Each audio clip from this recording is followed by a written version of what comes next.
The final battle for Kepler 442 lasted 18 hours and changed the course of galactic history forever.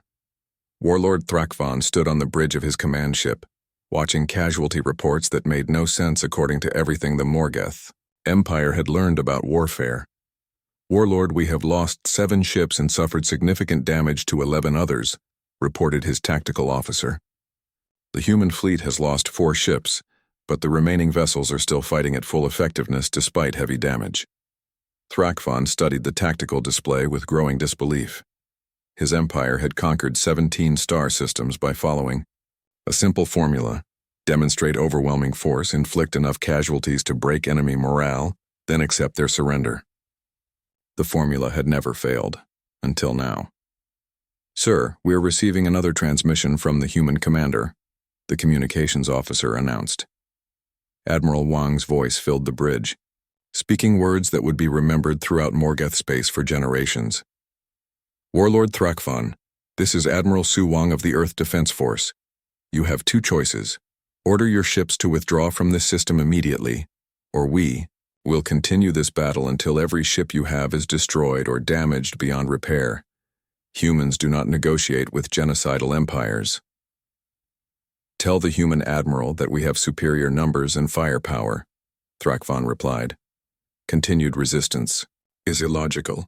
Admiral Wang's response came immediately. "Warlord, humans stopped caring about logic the day our ancestors decided to hunt animals 10 times our size with pointed sticks. Logic says we should have died out millions of years ago. Instead, we survived ice ages, plagues, asteroid impacts, and every disaster our planet could throw at us. If you want to test human determination against Morgeth logic, we're ready for that fight." As if to emphasize her point, another human ship executed a maneuver that violated every principle of space combat. The ESS Courage, heavily damaged and losing atmosphere, used its failing engines to ram a Morgeth cruiser while simultaneously launching every weapon it had. Both ships were destroyed, but the human ship's final act took out a vessel 3 times its size. Dr. Young Na, monitoring Morgeth communications from her position aboard the ESS Discovery, noticed something unprecedented. "Admiral, the Morgeth fleet communications are showing stress patterns I've never seen before. They're not just reporting casualties, they're questioning the mission itself." "What do you mean?" "They're asking questions like, is this conquest worth the cost? And how many ships are we willing to lose for 1 star system?" These are questions that conquest-based empires never ask, because the answer is always supposed to be obvious. On the planet's surface, Major High Park was coordinating the final evacuation operations. Her Marines had held defensive positions for 3 days against overwhelming odds, buying time for hundreds of thousands of Veltari civilians to escape to safety. "Major, the last evacuation ship has cleared the atmosphere," reported Sergeant Mingo over the radio. "Mission accomplished. All civilians are safe." Major Park looked around at her exhausted troops. They had lost 30% of their personnel, but they had achieved their objective. Every Veltari life saved was a victory against an empire that treated genocide as routine business. Outstanding work, people.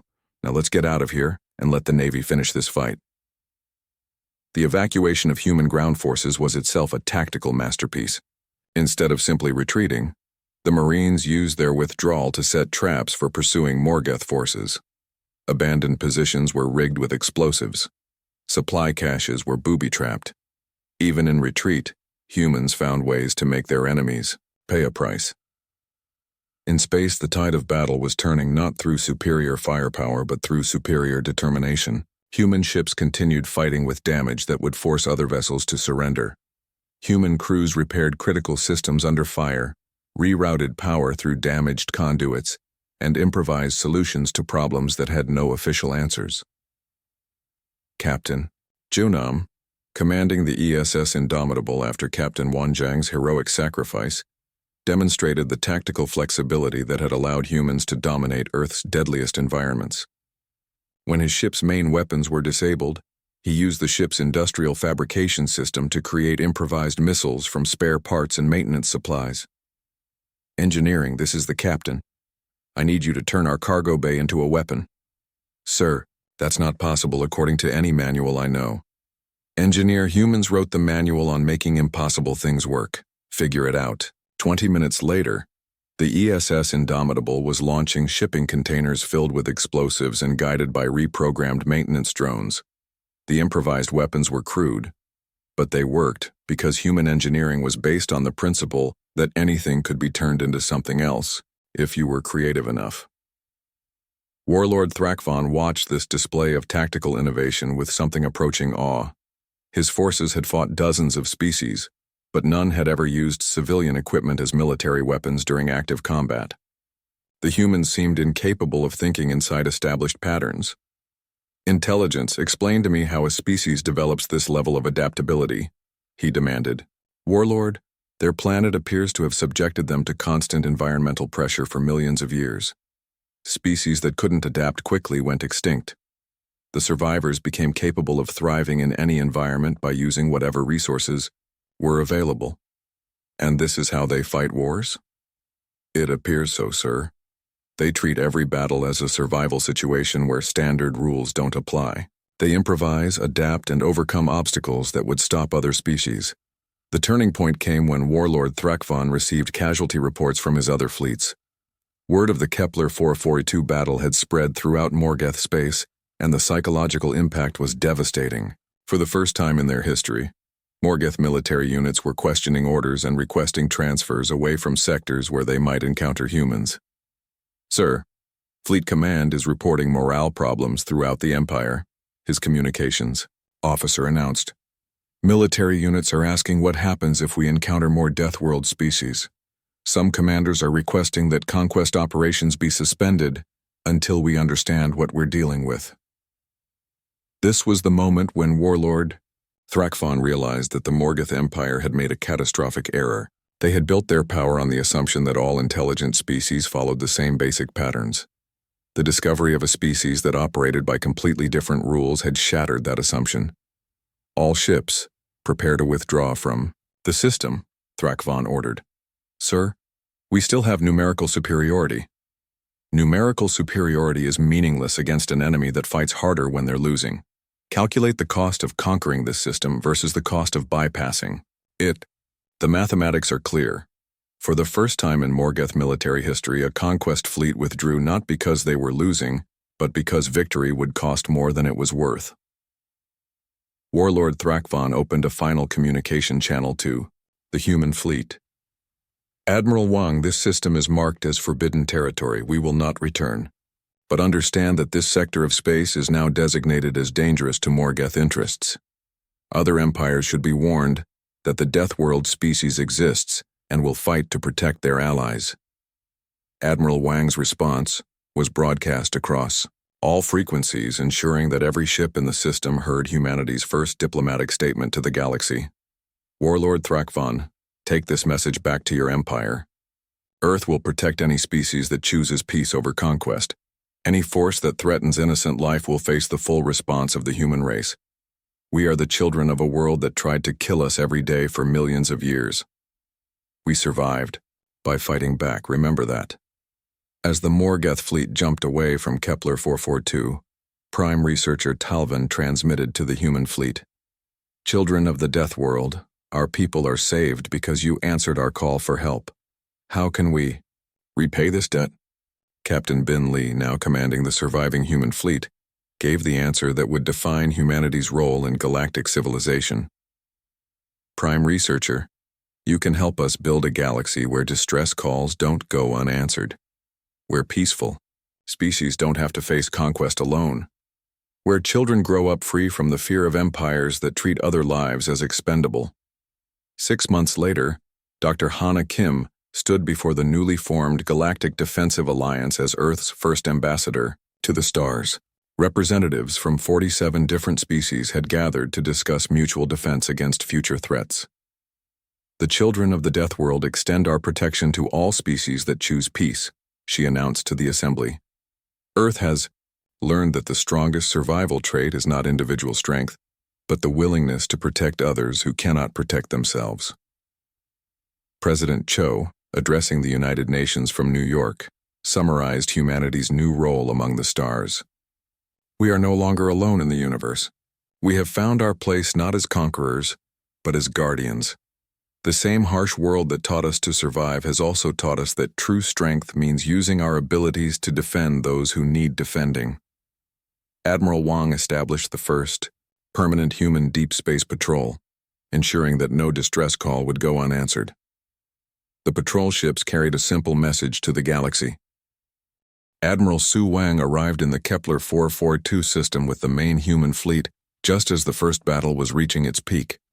Her flagship, the ESS Titan, led 15 additional ships through hyperspace to join the fight that would determine humanity's place among the stars. Status report, Admiral Wang demanded as soon as her ship finished its jump transition. Captain Bin Li's voice came through the communication system, strain evident despite his calm tone. Admiral, we've been engaged with Morgoth forces for 6 hours. They have superior numbers and firepower, but they're not used to enemies who fight back this hard. We've lost the ESS Courage and the ESS Defiant is operating on emergency power only. Admiral Wang studied the tactical display. The Morgoth had brought massive reinforcements during the night. 27 large warships now surrounded the planet, but instead of the quick victory they expected, they were locked in the fiercest battle of their military history. Captain Li, prepare your ships to fall back to defensive positions. We're going to try something that no military academy ever taught us. What's that, Admiral? We're going to use damaged ships as improvised weapons. Captain Ju Nam, take your engineering crews and prepare the ESS Defiant for ramming speed. If we're going to lose that ship anyway, let's make sure it costs them something. Captain Ju Nam had been expecting this order. Human military doctrine was built around the idea that sometimes you had to sacrifice resources to achieve larger goals. Understood, Admiral. We can rig the ship to continue attacking even after the crew evacuates.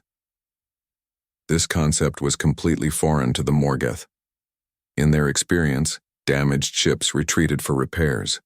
They did not turn themselves into guided missiles operated by beings who seemed to enjoy mortal danger. On the planet's surface, Major High Park led the first human ground operations in alien warfare. The Veltari had managed to establish several evacuation zones, but Morgoth ground forces were closing in. Major Park's Marines had been deployed to buy time for civilian evacuations. Remember, people, we're not trying to win this fight, Major Park told her troops over the communication system. We're trying to make it so expensive that they don't want to finish it. Every Morgoth soldier we keep busy here is one less soldier attacking evacuation ships. The urban combat that followed became legendary in both human and Morgoth military history. Human Marines trained in cities like Los Angeles, Baghdad, and Stalingrad applied tactics designed for the most dangerous urban environments in Earth's history. The Morgoth had superior weapons and armor, but they had never fought an enemy that treated surrounded positions as tactical advantages. Sergeant Min Go held a defensive position in a collapsed building, while Morgoth forces tried to dig his squad out. Instead of surrendering when his ammunition ran low, he began using alien weapons taken from fallen enemies. When those ran out, he used improvised explosives made from civilian electronics. Sergeant Go, you're completely surrounded. His radio crackled. Do you need extraction? Negative, Command. We're right where we want to be. Every minute these lizards spend trying to kill us is another minute the civilians have to get away. Go is not going anywhere. The Morgoth ground commander had never encountered this mentality. His troops reported that human soldiers fought harder when cut off from support, not weaker. They used injuries as motivation for increased aggression rather than reasons to surrender. They treated hopeless tactical situations as personal challenges. In space, the battle had become a grinding war of attrition. Human ships designed for the harsh conditions of Earth's solar system proved remarkably resilient. When Morgoth plasma weapons would cripple other vessels, human ships continued fighting with hull breaches, failed life support systems, and damaged engines. Engineer Minsato, working aboard the ESS Titan, had been monitoring Morgoth weapon effectiveness. Admiral, their weapons are designed to disable ships quickly and force surrenders. They're not designed for enemies who keep fighting with half their systems offline. Can we use that against them? Yes, ma'am. Our ships can take more damage and keep fighting than anything they've encountered before. If we accept higher damage rates, we can close to ranges where our weapons are more effective. Admiral Wang made a decision that would have been impossible for any other species. All ships advance to close range, accept damage to deliver damage, show them what happens when they fight beings from a death world. The psychological impact on the Morgoth was immediate and devastating. Commander Yu Chen broadcast human military history across all Morgoth communication frequencies. Stories of the Battle of Britain, where humans fought an enemy with superior numbers and technology. Stories of the Warsaw Ghetto, where humans fought when they had no hope of victory. Stories of Stalingrad, where humans turned a city into a weapon against invaders. "This is what you're fighting," Commander Chen transmitted. "This is what humans do when someone threatens what we protect. We don't surrender when the odds are bad. We make the odds irrelevant." Dr. Young Na, monitoring enemy communications from the ESS Discovery, reported a shift in Morgoth chatter. "Admiral, they're not talking about victory anymore. They're talking about acceptable losses. For the first time in their military history, they're questioning whether a conquest is worth the cost." Warlord Thrakvan found himself in a situation no Morgoth commander had faced in living memory. His forces were numerically superior and technologically advanced, but the enemy was inflicting casualties at rates that made conquest economically impossible. "Intelligence, what do we know about these humans?" he demanded. "Warlord, they appear to be from a planet with extreme environmental challenges. High radiation, violent weather, dangerous predators, natural disasters that can kill millions. Their entire evolutionary history involved surviving conditions that would exterminate most species. And this made them into warriors? More than that, Warlord. It made them into beings who consider mortal danger to be routine. They have recreational activities that involve jumping from aircraft, climbing mountains during storms, and swimming. With predators, they treat survival as entertainment." Warlord Thrakvan studied the casualty reports from the ground battle. Human Marines were fighting his elite troops to a standstill using improvised weapons and tactics that made no logical sense. They turned defensive positions into offensive advantages. They used damaged equipment more effectively than his troops used pristine gear. "Sir, the humans have just launched another ramming attack," reported his tactical officer. "The ship ESS Defiant is approaching our dreadnought at full speed. All crew have evacuated, but the ship is still maneuvering and firing weapons." "Evacuated? Then who is piloting the ship?" "Unknown, sir. Possibly automated systems or possibly a single volunteer pilot who intends to die taking our ship with them." This was the moment when Warlord Thrakvan realized he was not fighting a conventional enemy. He was fighting beings who had evolved on a planet so dangerous that sacrificing yourself to damage your enemies seemed like reasonable tactics. The ESS Defiant struck the Morgoth dreadnought at 17% of light speed. The explosion was visible from the planet's surface and destroyed both ships completely. But before the Defiant died, its final transmission reached every communication device in the system. "This is Captain Wan Zhang of the ESS Defiant. Tell the Morgoth Empire that humans do not surrender. Tell them that Earth remembers its friends and punishes its enemies. Tell them that this is what happens when you threaten people we have sworn to protect." The transmission was Captain Wan Zhang's final message. He had volunteered to pilot the damaged ship manually to ensure the ramming attack succeeded. His death bought crucial time for Veltari evacuation ships and sent a message that reached far beyond this single battle. As reports of the Kepler 442 battle reached other Morgoth fleets throughout their empire, word spread of the impossible species. Beings from a death world who fought like their planet. They killed everything that threatened them, and they never stopped until the threat was eliminated or they were dead. For the first time in Morgoth military history, conquest had become more expensive than retreat. The empire that had built itself on quick victories and easy surrenders found itself in a war of attrition against enemies who seemed to draw strength from hopeless situations. Admiral Wang received a priority communication from Earth. "President." Cho's voice was calm but determined. "Admiral, the world is watching. Every nation on Earth has voted to support this mission. You have authorization to use any means necessary to protect the Veltari and send a message that Earth will not tolerate genocide." "Understood, Madam President. The children of the Death World will not disappoint you." The battle for Kepler 442 had become more than a rescue mission.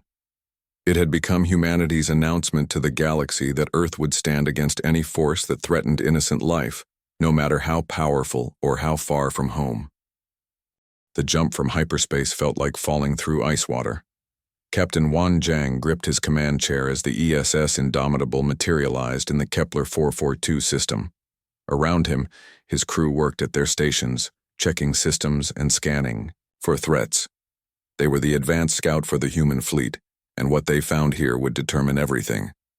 "Captain, I'm reading multiple large ships in orbit around the fourth planet," reported Lieutenant Kai Moss from the sensor station. "Configuration unknown, but they're definitely not Veltari vessels based on the energy signatures we studied." Captain Jiang studied the tactical display. The alien ships were massive, each one easily 3 times the size of his scout vessel. They were positioned around a blue-green world that looked surprisingly similar to Earth. But unlike Earth, this planet was under attack.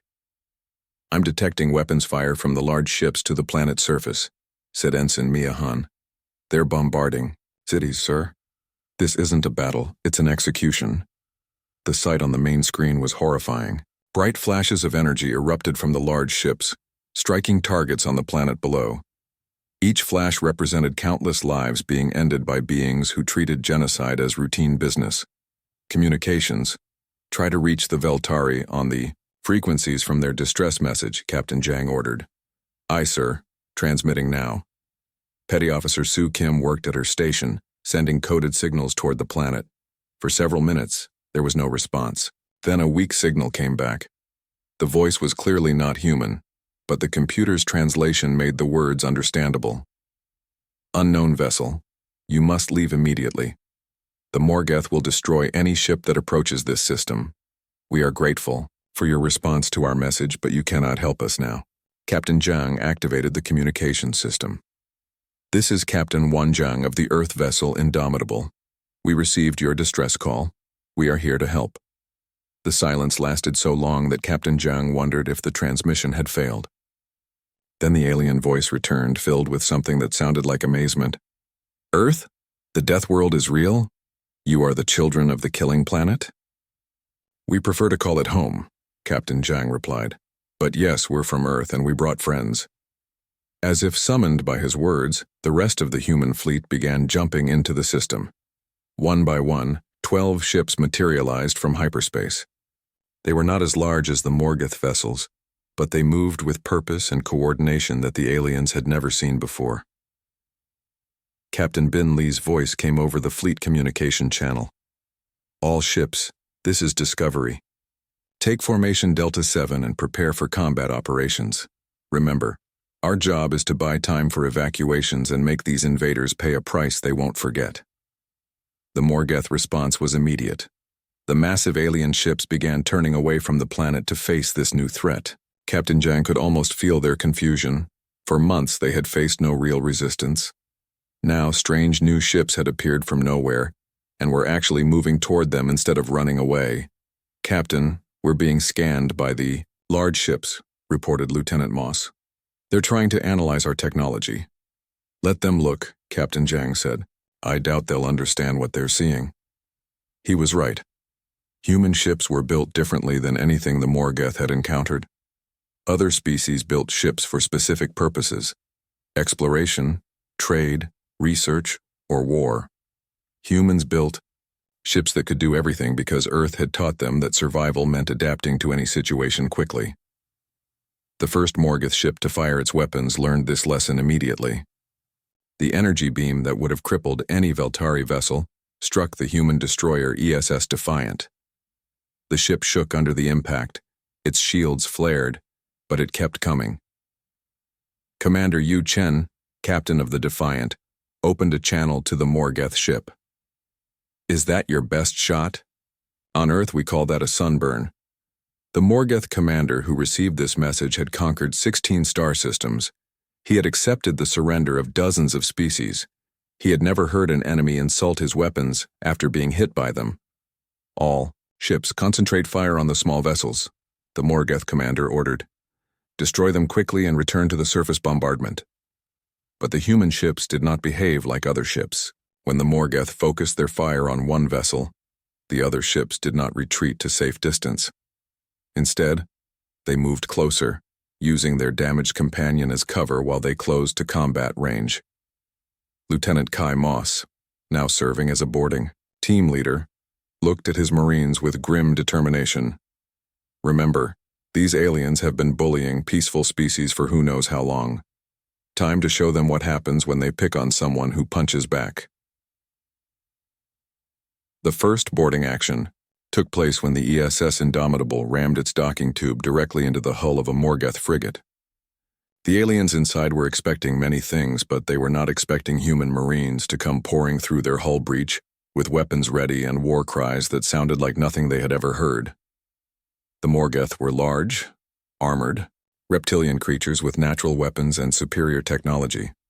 They were confident in their ability to handle any boarding party. This confidence lasted approximately 30 seconds. Humans had evolved on a planet where everything tried to kill them. They had learned to fight creatures with bigger teeth, stronger claws, and better natural armor. The Morgeth discovered that technological superiority meant nothing in hand-to-hand combat against beings who treated mortal danger as a daily annoyance. "What are these creatures?" demanded Warlord Thrakfon, the Morgeth fleet commander, as reports of the boarding action reached his command ship. "They call themselves humans, Warlord," replied his intelligence officer. "They appear to come from a planet with unusually dangerous conditions. Their combat effectiveness is unexpected." "Dangerous conditions?" "Yes, Warlord. Preliminary scans of their ships show environmental systems designed for extreme temperature variations, high radiation levels, and atmospheric pressures that would kill most species. Their world appears to be naturally hostile to life." Warlord Thrakfon studied the tactical display. His ships were larger and more powerful, but the human vessels were fighting with a ferocity he had never encountered.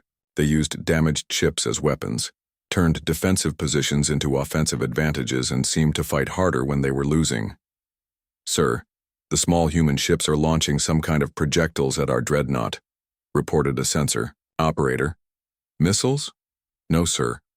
They appear to be escape pods, but they're heading directly for our ship instead of away from it." On the ESS Discovery, Captain Bin Lee was coordinating the most desperate tactic in the human playbook. "All ships prepare for emergency boarding operations. Use escape pods as delivery systems. We need to get our people inside those big ships." Dr. Hana Kim, now serving as the fleet's xenocultural advisor, was monitoring Morgeth communications. "Captain, their chatter is changing. They're not talking about quick victory anymore. They're asking each other what species would willingly enter a damaged, depressurizing ship to fight at close quarters." "Good," Captain Lee replied. "Let them think about it. Sometimes the best weapon is making your enemy realize they don't understand what they're fighting." As the battle continued, something unprecedented happened in Morgeth military history. For the first time in decades, a Morgeth commander requested reinforcements. Not because he was losing, his ships were still larger and more numerous, but because the enemy was not behaving like enemies were supposed to behave. The Veltari, watching from their dying planet, saw something they had thought was impossible. The Morgeth Empire, which had seemed unstoppable, was in a real fight. Ships that had bombed cities without opposition were now dealing with boarding parties, ramming attacks, and tactics so aggressive that they seemed insane. Prime Researcher Talvin, the Veltari leader, transmitted to the human fleet. "Children of the Deathworld, your courage is beyond our understanding, but you must preserve yourselves. We are already lost." Captain Lee's response was broadcast on all frequencies, including Morgeth channels. "With respect, Prime Researcher, you don't understand humans very well. We didn't travel 37 light years to watch good people die. We came here to teach bullies what happens when they pick the wrong fight." The message was heard throughout the system. The Veltari heard it and felt hope for the first time in months. The Morgeth heard it and felt something they had never experienced in battle: doubt.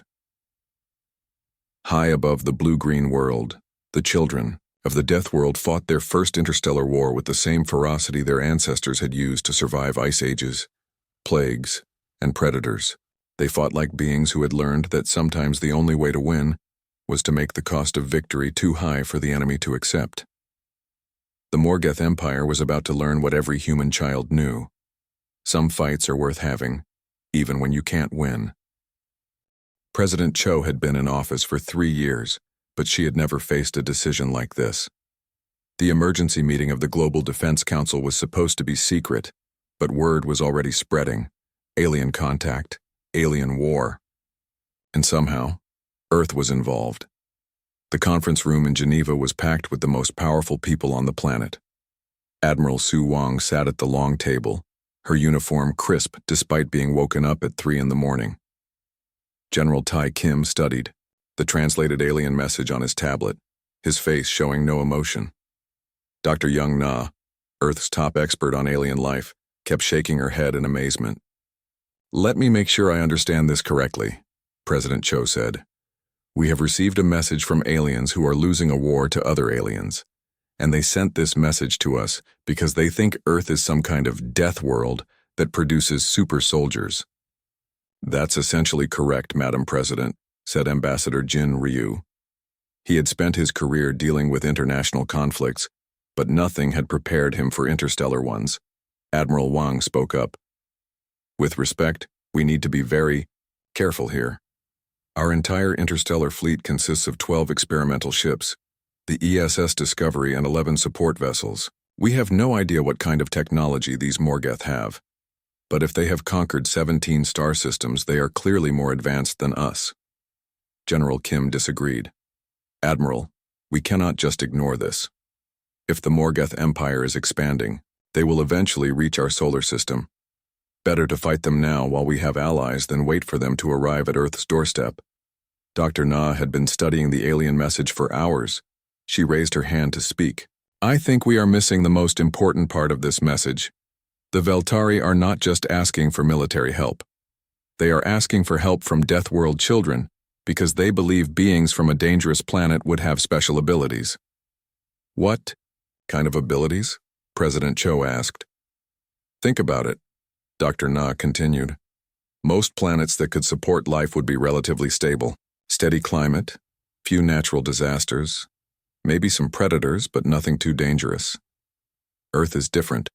We have ice ages that last thousands of years, volcanoes that can change the climate globally, earthquakes that can level cities, hurricanes with winds over 200 kilometers per hour, and that's just the natural disasters." Ambassador Ryu was taking notes. "Go on, Doctor." "Then there are the biological threats, diseases that kill millions, poisonous snakes, spiders, and plants, predators that hunt in packs. The ocean has creatures that can swallow a boat whole. Even our food can kill us if we prepare it wrong. Humans survived and thrived in these conditions for millions of years." Admiral Wang was beginning to understand.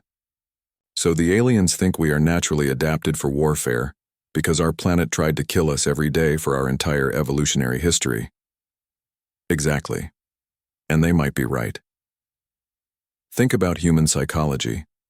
We are the only species on Earth that actively seeks out danger for fun.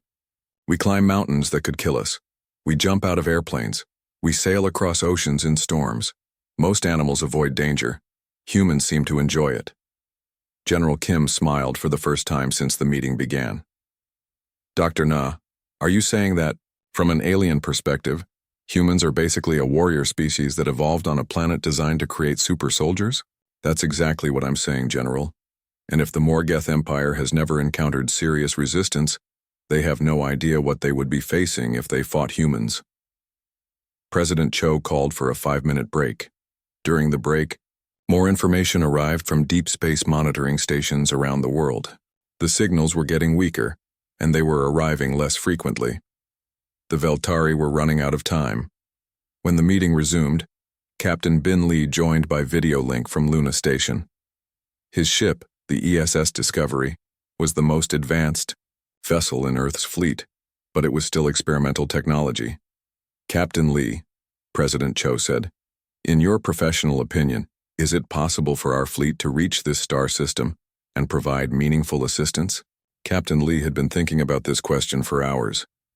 "Madam President, The distance is 37 light-years. With our current jump drive technology, the journey would take about 6 weeks. That's assuming everything works perfectly, which it rarely does with experimental technology. And once we arrive? General Kim asked. Unknown, sir. We would be facing an enemy with superior numbers and probably superior technology. Our only advantages would be surprise, and the fact that they apparently have never fought anyone who fought back effectively. Admiral Wang was still skeptical. Captain, you are talking about taking 12 ships against an empire that has conquered 17 star systems. Those are not good odds. No, ma'am, they are not, Captain Lee agreed. But I keep thinking about something Dr. Na said. These aliens have never encountered serious resistance. They are used to enemies who surrender when the situation looks hopeless. Humans don't surrender when the situation looks hopeless. We fight harder. Dr. Na had been analyzing more of the alien communications. I've been studying the Morgeth, communications that the Veltari included in their message. The Morgeth seem to believe that all intelligent species are basically the same. They will fight until the cost becomes too high, then they will surrender to preserve their lives. It's a logical approach to warfare, but not a human approach, General Kim observed. Correct. Human military history is full of situations where armies fought to the death rather than surrender. The Battle of Thermopylae, the Alamo, Stalingrad, the Warsaw Ghetto Uprising. Sometimes we fight harder when we know we are going to lose. Ambassador Ryu had been quiet, but now he spoke up. There's another consideration. If we help the Veltari, we make contact with a peaceful alien civilization. If we don't help them, they die. And our first contact with aliens is with the Morgeth Empire when they eventually reach Earth. President Cho looked around the table. General Kim, if we decide to intervene, can we actually make a difference? General Kim had been studying human military advantages. Madam President, we would not be fighting a conventional war. We would be fighting to buy time for the Veltari to evacuate and to convince the Morgeth that expanding toward Earth would be too expensive. Humans are very good at making wars expensive for our enemies. Captain Lee's voice came through the speaker. If I may, Madam President, I volunteer to lead the mission. My crew has been training for deep space operations for 2 years. We know the risks. Captain, this is essentially a suicide mission, Admiral Wang pointed out. With respect, Admiral, so was the Normandy invasion. So was the moon landing. Humans have a long history of volunteering for suicide missions that turned out not to be suicide missions after all. President Cho made her decision. Dr. Na, how long would it take to prepare our ships for this mission? If we mobilize our entire space industry, maybe 2 weeks, we would need to retrofit civilian vessels with military hardware, load supplies for a 6-week journey, and brief the crews on everything we know about alien technology. Then that's what we'll do. General Kim, you have authorization to begin. Preparations immediately. Captain Lee, you have command of the mission. Admiral Wang, I need you to coordinate with civilian space companies to get us every ship that can make the journey. Ambassador Ryu raised his hand. Madam President, what do we tell the public? President Cho thought for a moment. We tell them the truth. Aliens exist, some of them are in trouble, and Earth has decided to help. Because that's what humans do when we hear someone calling for help in the dark. As the meeting ended, everyone understood that human history had just changed forever. In 2 weeks, Earth's fleet would jump into deep space to fight in humanity's first interstellar war. They were going to fight an enemy they had never seen, to save aliens they had never met, because a distress call had reached Earth and asked for help from the children of the Deathworld. The Morgeth Empire was about to learn what it meant to fight humans. The coffee in Dr. Hana Kim's cup had gone cold hours ago, but she barely noticed. Her eyes stayed fixed on the computer screen, showing wave patterns that made no sense. She worked the night shift at the Seoul Deep Space Communications Center, usually listening to nothing but empty space. Tonight was different. The signal came from somewhere far beyond their solar system. It was weak and broken, like a radio playing in another room with the door almost closed. But Hana knew the difference between random space noise and something made by intelligence. This was definitely made by someone. She pressed a button on her desk. Lieutenant Commander Park, can you come to Station 3? I think you need to see this. June Park arrived 5 minutes later, still holding a sandwich from the break room. He was the military liaison for the communication center, a job that usually meant sitting around doing nothing. Most people thought aliens were just science fiction. What do you have, Dr. Kim? June asked, pulling up a chair next to her workstation. Hana pointed at the screen. Look at these patterns. They repeat. Every 47 seconds, but with small changes each time. It's like someone is trying to say the same thing over and over but adding new words. June studied the display. He was not a scientist, but he had good instincts about patterns. Could it be some kind of automatic beacon? That's what I thought. At first, Hana said, but watch this. She highlighted different sections of the signal. These parts here change based on what came before. That means something is actively creating this message, not just playing back a recording. They spent the next 3 hours working together. Hana used her language programs to look for mathematical patterns, while June applied military code-breaking techniques. Slowly, pieces began to make sense. The first breakthrough came when they realized that certain number patterns appeared to represent star positions. The signal was telling them where it came from, a star system about 37 light-years away. Got something? Hana said, her voice excited. Look at this sequence. It shows a planet orbiting a star, then it shows multiple ships around the planet, then she paused, checking her work. Then it shows the ships attacking the planet. June leaned forward. Attacking? Are you sure?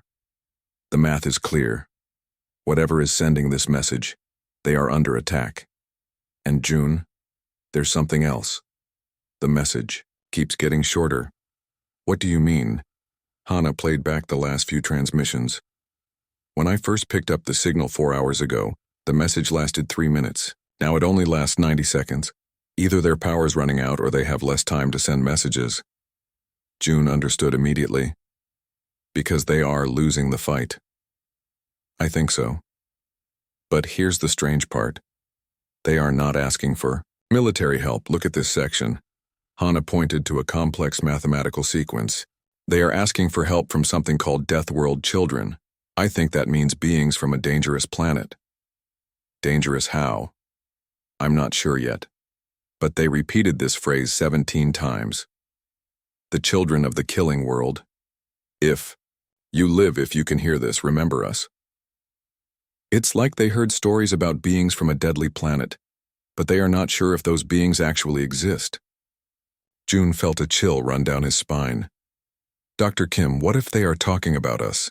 Earth is pretty dangerous compared to what most people imagine other planets might be like. Hana had been thinking the same thing. Hurricanes, earthquakes, volcanoes, ice ages, deadly animals, poisonous plants, diseases that can kill in days. If you were from a peaceful planet, Earth would seem like a nightmare world. They worked through the night, translating more of the message. The story that emerged was heartbreaking.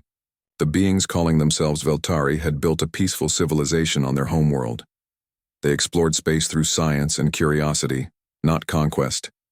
They had never encountered hostile aliens before. 3 months ago, ships had appeared in their system. The newcomers called themselves the Morgoth Empire. They did not come to trade or communicate. They came to conquer. The Veltari tried to negotiate, but the Morgoth only understood strength and submission. The Morgoth had superior weapons and many ships. They had done this before, the message explained. 17 other star systems had fallen to them. The Veltari knew they would be next. Listen to this part, Hana said, playing an audio translation her computer had generated. The artificial voice spoke in careful English. We have heard legends of a species that survived on a world that kills, a place of storms and predators, and endless dangers. We thought these were children's stories. But if the Deathworld children are real, if they hear this message, please know that some species choose peace over war. We will die as free beings, but we will still die. As dawn broke over Seoul, Hana and June realized they had translated the first confirmed alien distress call in human history. But it was not a call for rescue. It was a goodbye message to a species the aliens hoped might exist somewhere in the dark between the stars. "We need to contact Captain Lee at Luna Station immediately," June said. Captain Bin Lee commanded Earth's first interstellar reconnaissance ship. The ESS Discovery had been built to explore nearby star systems and look for signs of life. They had found life, but life had found them first. When Hana finished transmitting the complete message to Luna Station, Captain Lee was quiet for a long moment. Finally, his voice came through the speaker. "Dr. Kim, Lieutenant Commander Park, are you certain this translation is accurate?" "As certain as we can be, sir," Hana replied. "The mathematical sections are definitely correct, and the language patterns are consistent throughout the message." "Then God help us all," Captain Lee said. "Because if the Morgeth Empire is real, and if they are as dangerous as this message suggests, Earth needs to decide very quickly what we are going to do about it." The message from the Veltari had changed everything. Humans were no longer alone in the universe, but they were also no longer safe. Somewhere among the stars, a war was being fought between peaceful explorers and ruthless conquerors. And somehow, the losing side had heard legends about Earth and decided to send their final message to the children of the Deathworld. The question now was simple, but terrifying. What would the children of the Deathworld do about it?